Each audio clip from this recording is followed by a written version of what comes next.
નમસ્કાર મિત્રો, આજના વિડીયોમાં તમારું સ્વાગત છે। મિત્રો, ધોરણ 3 થી 8ની સામયિક એકમ કસોટીનું ટાઈમ ટેબલ બહાર પડી ગયું છે।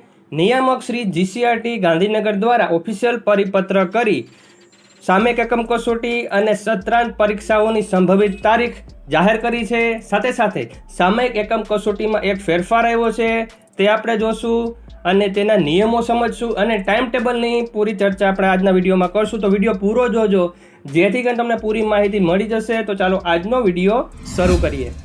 મિત્રો, સામયિક એકમ કસોટીના નિયમો અને તેનું ટાઈમ ટેબલ જોતા પહેલા સત્રાંત પરીક્ષાની સંભવિત તારીખ છે તે આપણે જોઈ લઈએ। તો તમારી સામે ઓફિશિયલ પરિપત્ર આવી રહ્યો છે, જેમાં કહેવામાં આવ્યું છે કે વિષય ધોરણ 3 થી 8માં સામયિક મૂલ્યાંકન અને સત્રાંત પરીક્ષાના આયોજન બાબત। તેમાં કોષ્ટકમાં તમે જોઈ શકો છો કે ક્રમ નંબર 3 છે પ્રથમ સત્રાંત પરીક્ષા ધોરણ 3 થી 8ની। તેમાં સંભવિત તારીખ છે તારીખ 17/10/2024થી શરૂ થશે અને દ્વિતીય સત્રાંત પરીક્ષા ધોરણ 3 થી 8ની તે સંભવિત તારીખ છે 7/4/2025થી તે શરૂ થશે।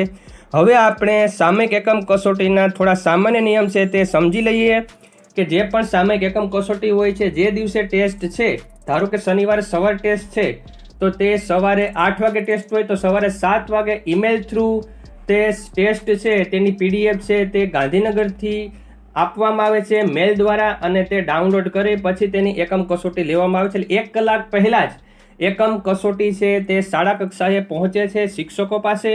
એટલે આગલા દિવસે જે પણ યુટ્યુબ ઉપર બતાવવામાં આવતી ટેસ્ટ એકદમ ફેક હોય છે, તેના ઉપર જરાય વિશ્વાસ કરવો નહીં। આગલા દિવસે ઘણીવાર ટેસ્ટ મૂકી દેતા હોય છે કે આવતીકાલની ટેસ્ટ છે તેના જવાબો આ છે, તેના જવાબો કરીને મૂકી દેતા હોય છે, તો તેના ઉપર ભરોસો નહીં કરવો। ટેસ્ટ છે એ તે જ દિવસે 1 કલાક પહેલાં જ મૂકવામાં આવતી હોય છે, તે નોંધ લેશો। ત્યારબાદનો નિયમ તમે ચોથો જોઈ શકો છો કે શિક્ષકોને પ્રશ્ન બેંકમાંથી કસોટી પત્ર બનાવવામાં સરળતા રહે તે માટે શાળાઓને પીડીએફની સાથે વર્ડ કોપી પણ મોકલવામાં આવે છે।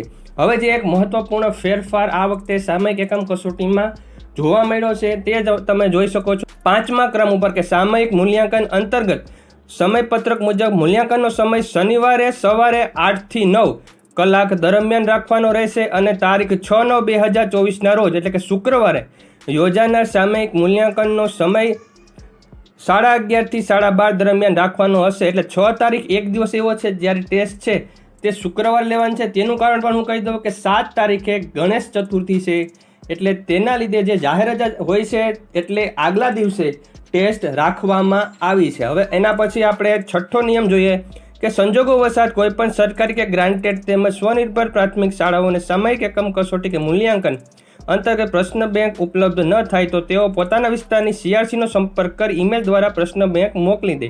7. NAS નેશનલ અચીવમેન્ટ સર્વેની તૈયારીના ભાગરૂપે પ્રથમ સત્રમાં ધોરણ 3 અને ધોરણ 6ના સામયિક મૂલ્યાંકનમાં 25 ગુણમાંથી 50% ગુણ એટલે કે 13 ગુણના MCQ પ્રકારના પ્રશ્નો સમાવેશ કરવામાં આવશે। પ્રથમ સત્રાંત પરીક્ષા માટે જૂનથી ઓક્ટોબર સુધીનો અભ્યાસક્રમ ધ્યાનમાં લેવામાં આવશે। દ્વિતીય સત્રાંત પરીક્ષા માટે નવેમ્બરથી માર્ચ સુધીનો અભ્યાસક્રમ ધ્યાને લેવામાં આવશે। આ અંગેની માસવાર અભ્યાસક્રમ ફાળવણી જીસીઆરટીની વેબસાઇટ પર ઉપલબ્ધ છે। એના લઈને મેં ઓલરેડી વિડીયો બનાવી દીધો છે અભ્યાસક્રમને લઈને, તે વિડીયો તમને અહીંયા આઈ બટન પર મળી જશે। હવે આપણે જોઈએ 9મું।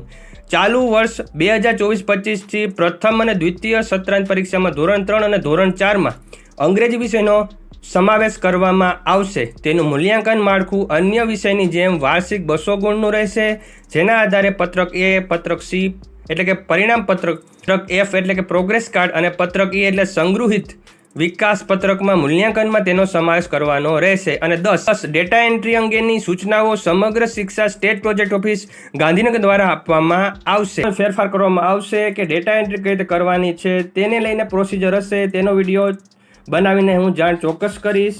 તો આ પરિપત્ર હતો એ નિયામક શ્રી જીસીઆરટી ગાંધીનગર દ્વારા કરવામાં આવેલો હતો।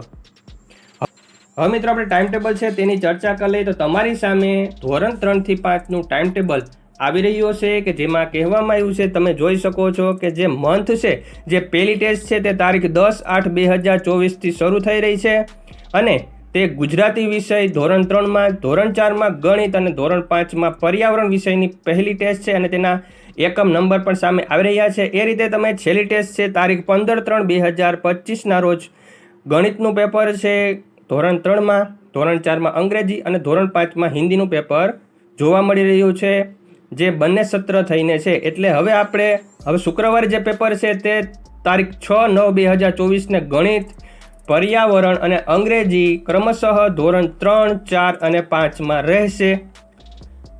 તેનો સમય ઓલરેડી 11:30 થી 12:30નો રહેશે. તો મિત્રો, જે પ્રથમ સત્રનું છેલ્લું પેપર છે એ 5/10/2024ના રોજ રહેશે અને દ્વિતીય સત્રનું પ્રથમ પેપર 21/12/2024ના રોજ યોજાશે. હવે મિત્રો, આપણે ધોરણ 6 થી 8ના સામયિક એકમ કસોટીનું ટાઈમ ટેબલ જોઈ લઈએ. તો તમારી સામે ટાઈમ ટેબલ છે તે આવી રહ્યું છે, જેમાં તારીખ 10/8/2024ના રોજ ગુજરાતીનું પહેલું પેપર છે, ત્યારબાદ ધોરણ 7માં ગણિતનું પહેલું પેપર છે અને ધોરણ 8માં સંસ્કૃતનું પહેલું પેપર છે. એના એકમ નંબર તેમની સામે આપેલા છે. આ જ પ્રથમ સત્રના સામયિક એકમ કસોટીમાં તારીખ 6/9/2024ને શુક્રવારે પેપર યોજાશે, જેનો સમય છે 11:30 થી 12:30. તેમાં સંસ્કૃતનું પેપર છે ધોરણ 6માં, 7માં સામાજિક વિજ્ઞાન અને ધોરણ 8માં વિજ્ઞાન.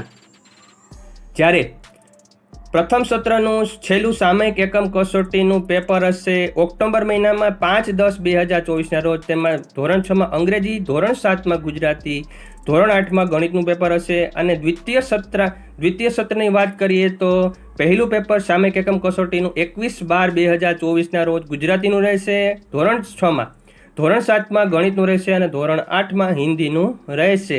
અને આ સામયિક એકમ કસોટી 2024-25નું અંતિમ પેપર માર્ચ મહિનામાં 15/3/2025ના રોજ અંગ્રેજીનું ધોરણ 6 માટે, ધોરણ 7 માટે ગુજરાતીનું, ધોરણ 8 માટે ગણિતનું રહેશે. તો મિત્રો, આજનો વિડીયો હતો એ આ અપડેટને લઈને હતો. વિડીયોની ડિસ્ક્રિપ્શન લિંકમાં આ જે પરિપત્ર છે તેની લિંક મૂકી દઈશ, ત્યાંથી તમે ડાઉનલોડ કરી આ પ્રિન્ટ કાઢી શકશો અને તમારા ક્લાસરૂમમાં ચોંટાડી વિદ્યાર્થીઓને સમયપત્રક વિશે અવગત કરી શકો છો. તો મિત્રો, આજનો વિડીયો અહીંયા પૂરો કરીએ. વિડીયો કેવો લાગ્યો જરૂર કહેજો. વિડીયો ગમે તો લાઇક કરી દેજો, ચેનલ સબસ્ક્રાઇબ કરી બેલ આઇકોન દબાવી દેજો, જેથી કરીને તમે નવા અપડેટ્સ મળતા રહે. Thank you very much. જય શ્રી કૃષ્ણ.